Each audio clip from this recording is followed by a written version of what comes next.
Nasib apes menimpa wisatawan domestik bernama Alvalindo Kesanda.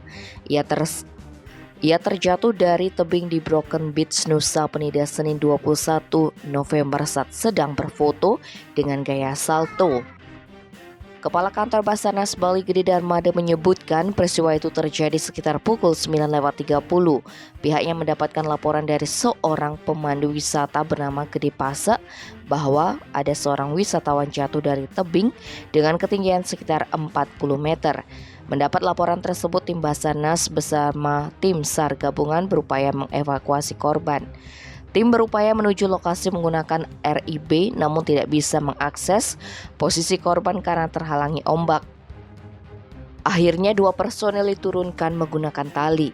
Setelah ditemukan, korban ditarik menggunakan tandu. Beruntung nyawanya selamat, tetapi korban mengalami luka patah tulang kaki. Setelah berhasil dievakuasi, korban dibawa ke klinik Nusa Medika untuk mendapatkan penanganan lebih lanjut.